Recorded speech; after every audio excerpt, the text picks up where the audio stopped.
Thank you, Chris. It's an absolute pleasure to be here, and it is Science Week, and I will be talking about some plant sciences as I go through. I'm not an expert on coins, but I can spot a wattle from about 50 metres away, so that's what I'll be bringing to the talk today.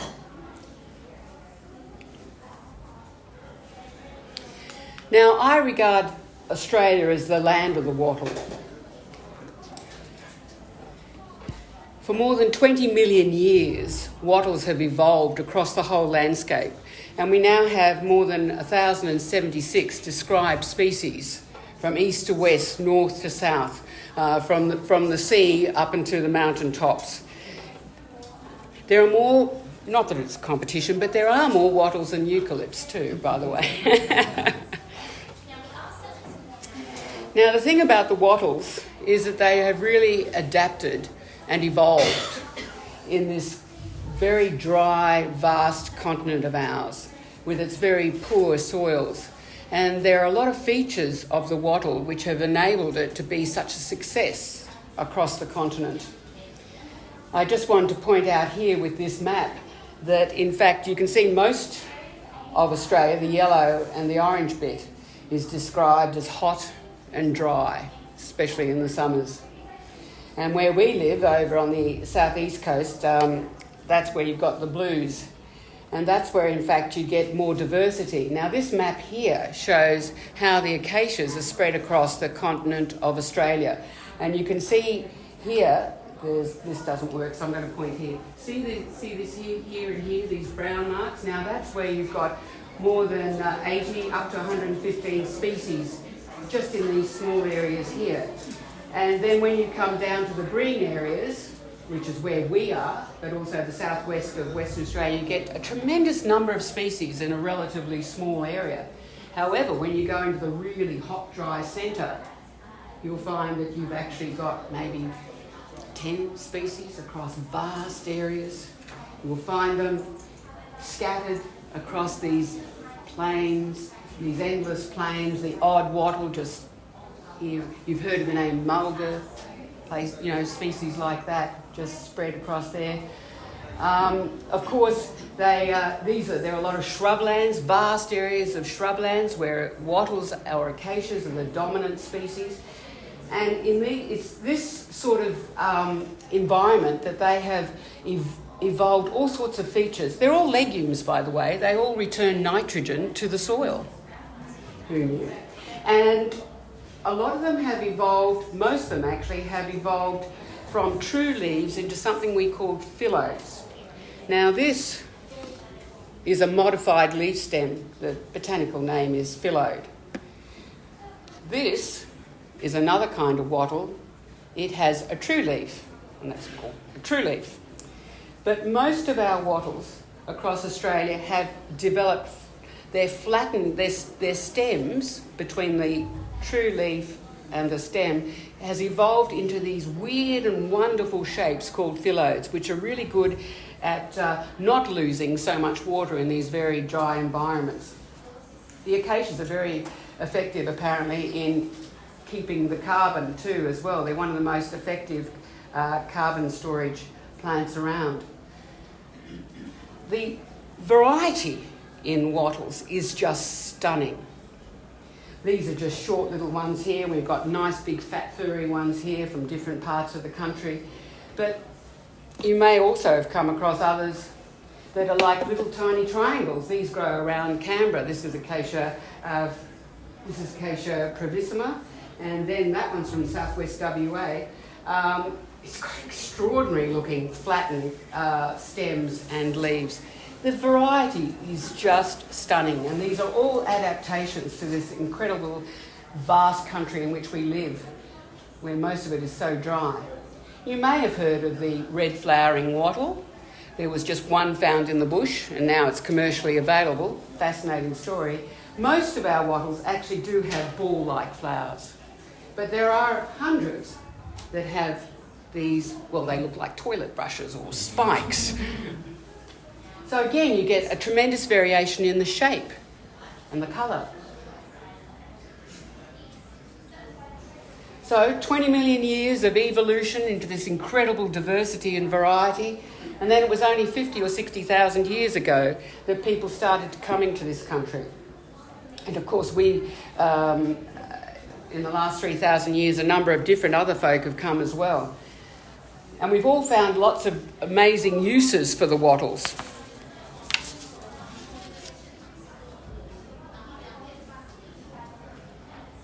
But what I want to talk about today is, why did wattle become a 20th century symbol of Australia? I mean, I've talked about the wattles, but we know that there are gorgeous plants all over Australia. You know, the waratah, the everlasting. You must have some favourites. Why not? Why not that particular love of yours as the floral emblem of Australia? Have you thought what it actually would take for a floral emblem to be selected? What would you choose as a floral emblem? What are the important characteristics? What would it have to have for you to say it would be a good floral emblem? Well, I suggest that it might be that it's native to Australia. It might seem rather obvious, but of course the city of Brisbane had a poinsettia from 1938 until, well, it still does, which is a South American species. So let's just say it needs to be native to Australia. And it was very important to the people who were thinking about this in the late 1890s that it be something that was in common across all the colonies. It was something that would unify people across Australia. And remember, before Federation, all these different colonies. It had to be widespread. It had to be something that would bring people together, something that they could share. A wattle in the backyard or close by in the bush. Beauty. I think it'd be nice to have something beautiful. And many writers and poets used to wax lyrical about the beauty of the wattle in springtime. In fact, you can smell the scent. A lot of people don't talk about the scent of the wattles these days, but I brought along all this golden wattle, our floral emblem, for you today, hoping that the scent would fill this room. It's just gorgeous. And they also felt that with the wattles that there was the advantage that they were of economic importance. It's hard to imagine how important wattle bark was to colonial Australia. That's because it was used to tan leather. And in a horse-drawn society, where everything from stirrups, reins, I can't even think of the saddles, thank you very much. Can you imagine in a horse-drawn society how important leather was? And they found that the wattles of Australia had some of the highest contents of tannin in their bark of anything across the world. So not only did they harvest millions of trees across the southeastern colonies, they actually exported the bark overseas. It was just a huge industry. So this was another advantage in the time that they were thinking about what would be a good floral emblem for Australia. I must say I can't think of any species, wattle or any other, that occurs in every single state and territory. You get pretty close when you're talking about mainland Australia, but if you've got to bring in Tasmania, it gets a bit hard. Very, very few things occur across the whole continent. Now, in the 1890s, there were some front runners, and the front runner was actually the golden wattle, because of its appearance. They thought it was really beautiful. But there are a couple of others, and this is black wattle. This is a bipinnate acacia with its feathery leaves, its fern-like leaves, that was very important for the tanning industry as well. In fact, they said, wattle in all its varieties should be a symbol of Australia, and we should have a corsage made up of the bipinnate ones and the phyllogenous ones. But if we had to choose one, this is the Australian Natives Association, then it's the golden wattle because of its economic importance, as well as its beauty. And I think actually the ease of actually making it into a symbol, from a designer's point of view.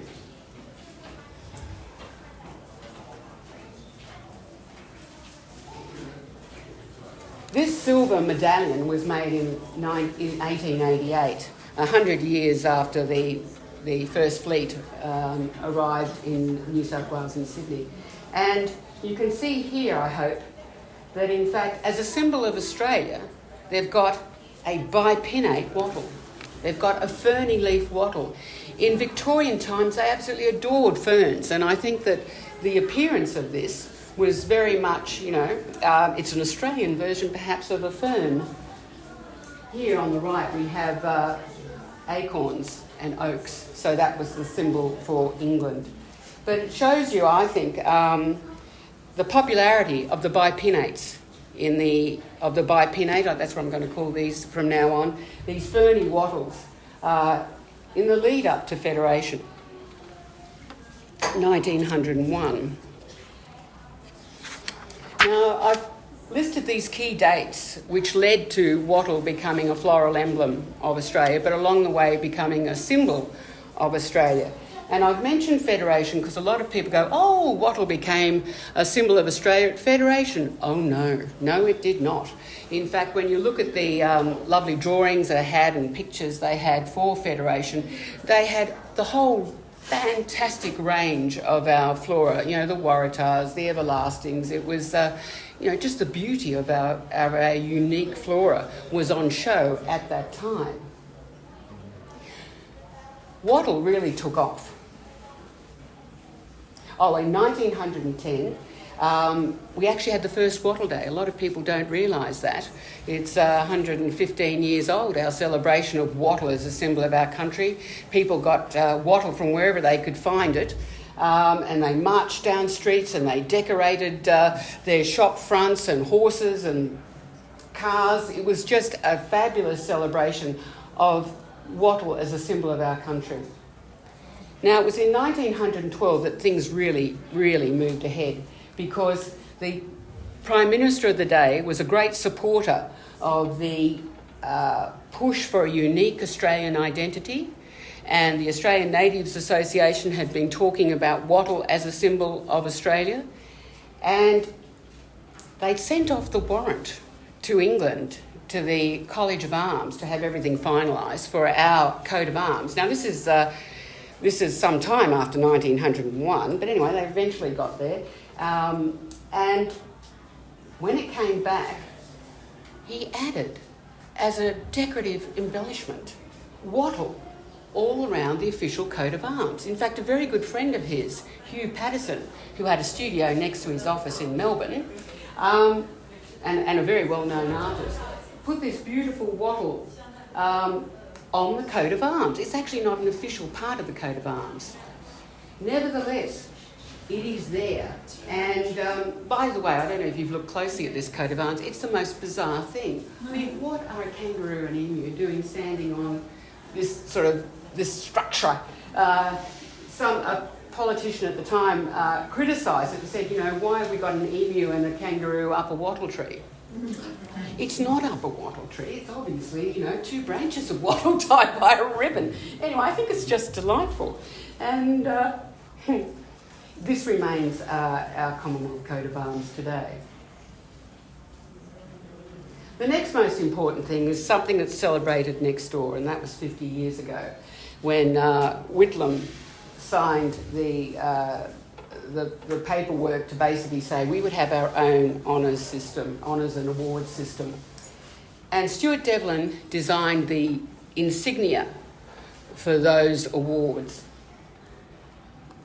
You can see where he got his inspiration from. A lot of people don't realise that, in fact, the medal is based on a single wattle blossom. Not a single flower, a single wattle blossom. Because if you were to break open any of these, for example, you would find there'd be 50 little flowers just in that one ball. Each ball is actually like a bouquet of lots of little flowers. So it was based on a single wattle blossom, and it is absolutely stunning. I'm going to show you this next one because I wish I had one. The Sovereign's Badge. you know, with all these diamonds. Isn't it just absolutely stunning? Stuart Devlin, of course, designed our decimal currency and went on to become one of the most famous gold and silversmiths in the world, based in London. But he came back many times and was asked many times to design things for the mint. But it's just stunning, a single wattle blossom. Now, this was Government House.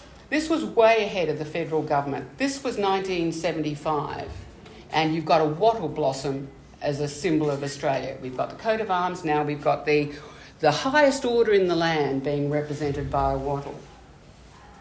2 years later, in fact, this is the crest, the front gates of Government House. They put a wattle, sprig of wattle, underneath the crown, this Australian edition. And it looks pretty much like, I think you'll agree, acacia pycnantha, the golden wattle, the floral emblem of Australia, but not yet declared. Everyone thought it might have been, could be, but it was not at that time. And this is 1977.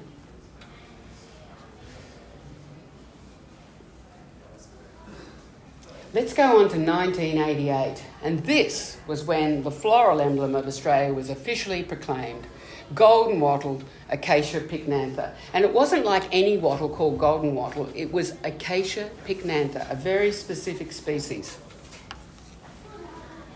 And in fact, we've got Hazel Hawke, second from the right there. She did the spade work in planting the first golden wattle at the Botanic Gardens.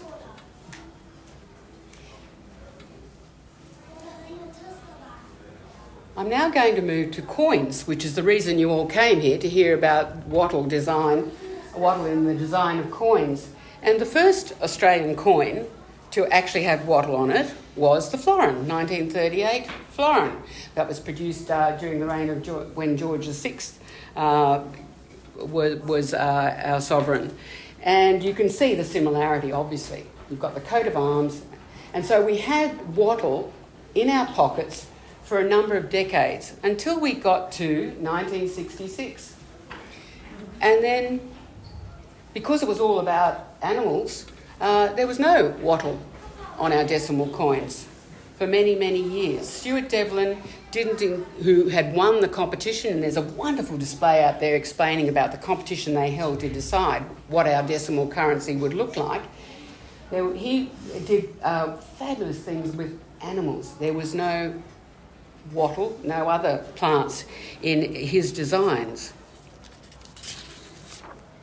In fact, the first time, and it was Stuart Devlin, we see wattle on a coin was a 50-cent coin in 1977. I don't know if you recognise this, but that is a wattle blossom. And he included that in the design. So this was for the Queen Elizabeth's Silver Jubilee. These 50-cent coins that the mint produces are fabulous. You know, they're wonderful commemorative coins. So much creativity goes into marking things that are important to this country. Stuart Devlin again was the designer here of our 2000 Sydney Olympics. And you can see that there's a sort of wreath of wattle around the emus and their eggs. Just gorgeous. But that's a big break in time between 1977 and 2000. In showing you all these pictures of wattle, I need to remind you that I've gathered them all together. It wasn't particularly common, nor should it be. I mean, there are other things in the world apart from wattle, but I'm just saying it wasn't a common feature.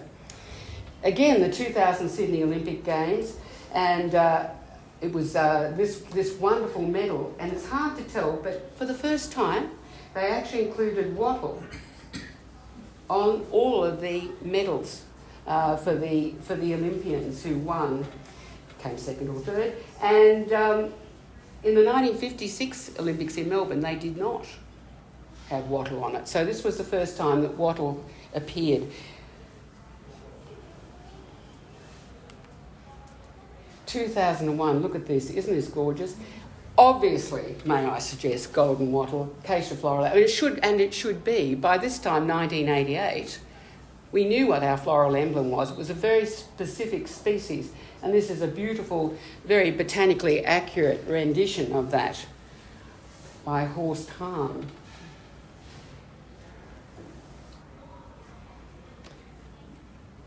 In 2001, we actually have the more complete coat of arms on a commemorative 50-cent piece, the centenary of Federation. It wasn't there at Federation, as you know. It was only there from 1912 onwards. But on this commemorative coin, there is the wattle again.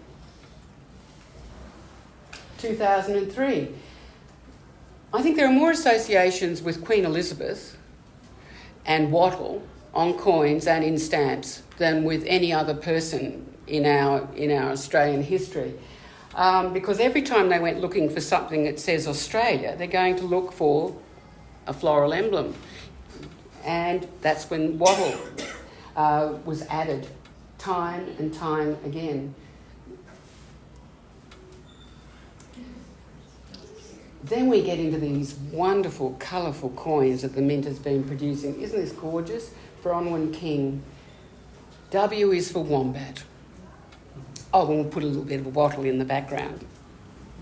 That was 2016. Now, for me, 2016 is a significant year. I'm a president of the Wattle Day Association, and we've been promoting Wattle Day and Golden Wattle for more than 26 years now.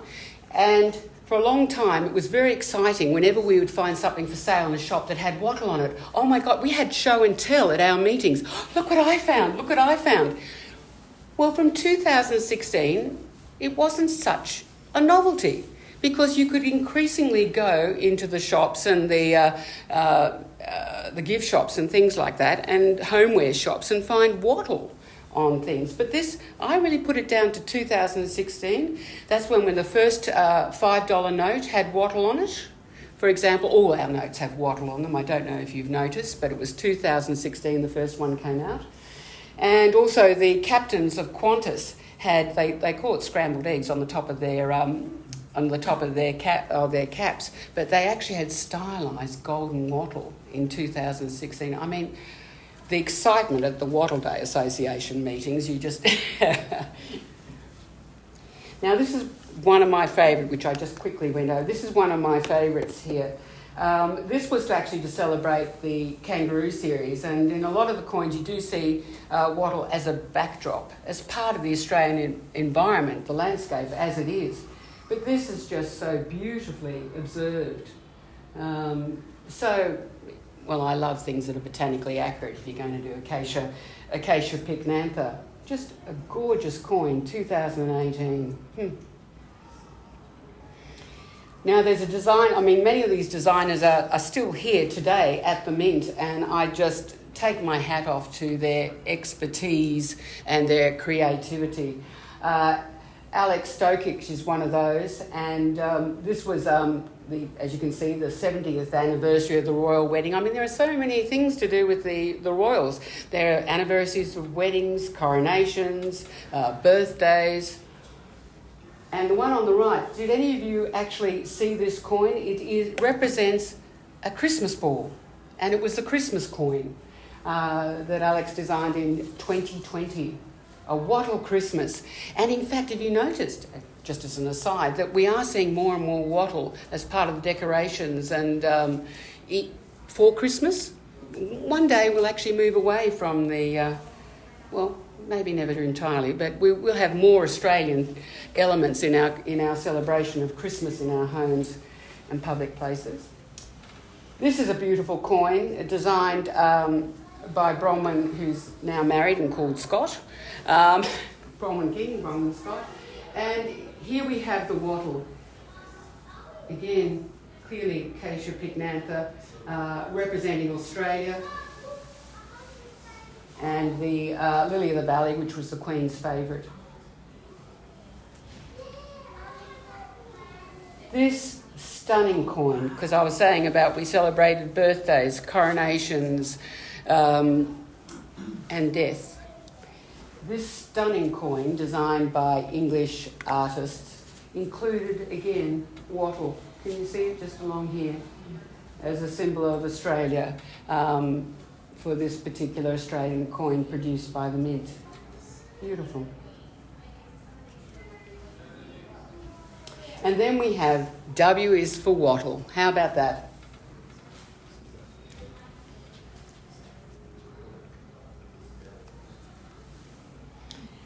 Alex came up with a very playful design earlier this year. This is the 50-cent piece.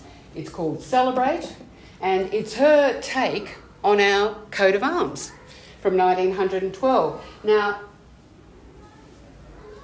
our 1969 coat of arms. Oh, yeah, okay, Stuart Devlin, right, sorry. It's from Stuart Devlin's coat of arms. But what Alex did was, look, she added some wattle that was never there, as far as I'm concerned, in Stuart Devlin's work. Alex took the opportunity to put the wattle back into the coat of arms. And this was a delight. This was also designed. I couldn't find out the designer from the Mint. I'd like to know. But this stunning medallion you can buy at Parliament House. And this is one side, and then the image of Parliament House is on the other. But it is just a gorgeous portrayal of not only the blossoms, but also the leaves. So for many years, I would say before 1988, when golden wattle was proclaimed the floral emblem, people were more confident with just having the blossom. In fact, it didn't matter about the foliage. It was all about the balls, as I was told one day. And yes, not the rods, the balls. So, but I think that designers have become more confident. And mind you, it's taken some time. I mean, it's 1988, it was proclaimed the floral emblem. And it's only in, I would say, the last, you've seen, I've shown you, the progression where, in fact, we're now getting more frequently the inclusion of the foliage as well. It's not just the balls, it is Acacia pycnantha, the floral emblem of Australia. I now want to briefly go on to the Bravery Awards, which are part of the awards, the honours and awards system that you will see in great detail in the fabulous exhibition next door. There are original documents signed by Gough Whitlam there, original paintings by Stuart Devlin. I mean, it is a real treat to see the original works that are there. But going on to the Bravery Awards, we can see that the wattle blossom has been reduced to a series of dots. And you can see on these other two that in fact they have used the bipinnate wattle. They've used the feathery leaf wattle for a representation of the foliage. And I must say, I think any of us who live in Canberra might say, well, I think that's actually Cootamundra wattle, even though it's not native to this area, but it certainly looks like Cootamundra wattle to me. And in fact, a lot of the military insignia does have this feathery leaf, the bipinnate wattle, in it, if you ever want to look in that area there, for the portrayal of wattle. This is my favourite medal. This is called the National Emergency Medal, and you can see why I would like it, because again, I think it's just a stunningly clear, beautiful design of a phyllodenous wattle, and with the wattle blossoms around the edge. And this one, you can see that each bar a bar will represent the national emergency that the person was awarded this for. And the reason I want to talk about this in particular is that one of the members of our Wattle Day Association, when he heard that I was talking about coins and medals, he said, "Oh, you've got to go and show them mine. So, you've got to actually see it close up." So when I'm speaking tonight, please, when I finish speaking today, please come up if you'd like to have a closer look at this sensational medal. And in fact, Dennis Brown has two bars here.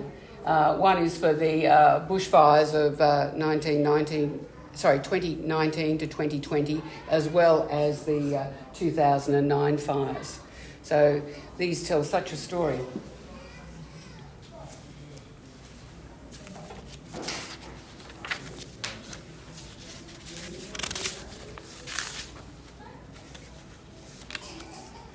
Now, last but not least is the 50-cent piece that the Mint put out earlier this year. It was to commemorate the 50th anniversary of the honours system here in Australia. And you can see elements that I've spoken about before.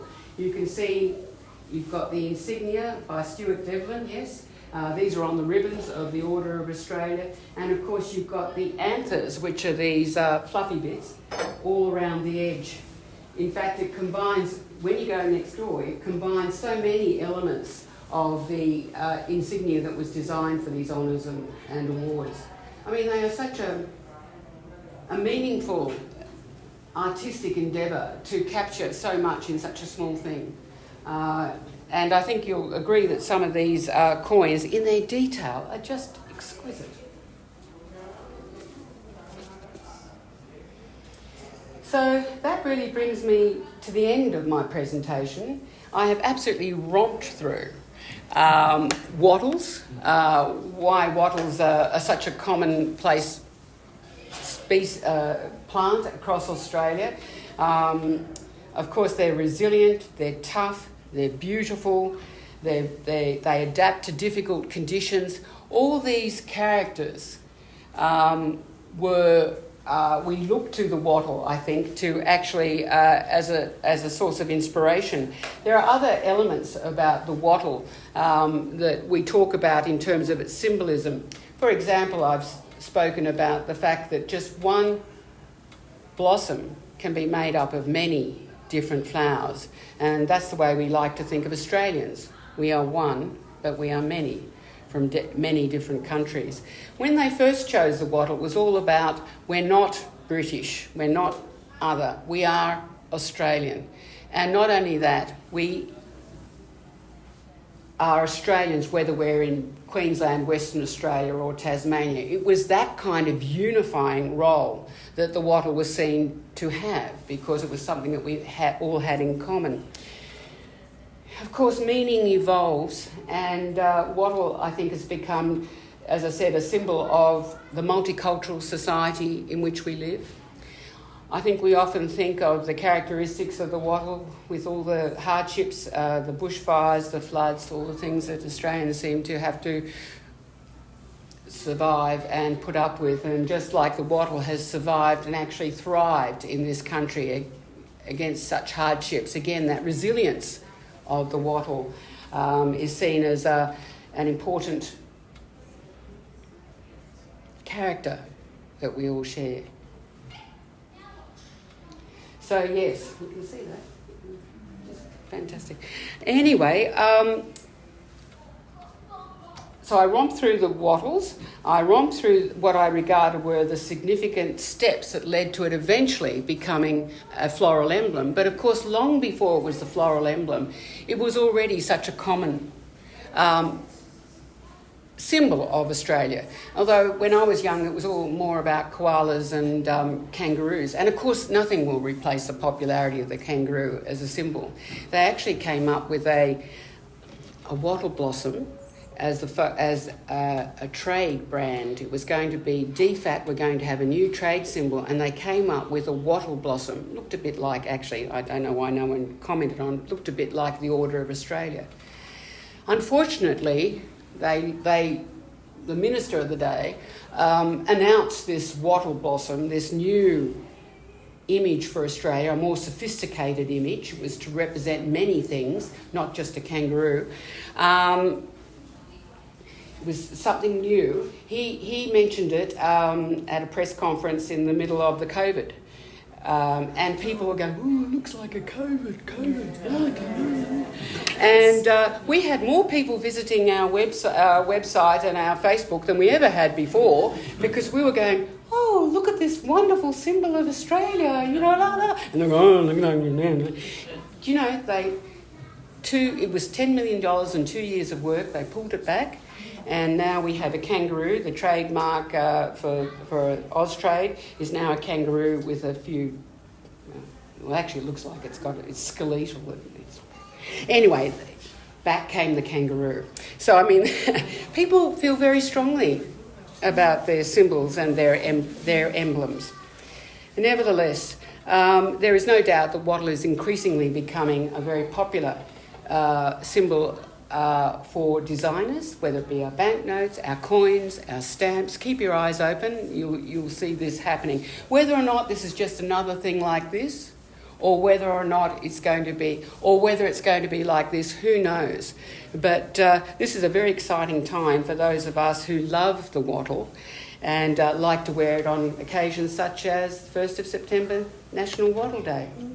So thank you very much, and if there are any questions, please let us know.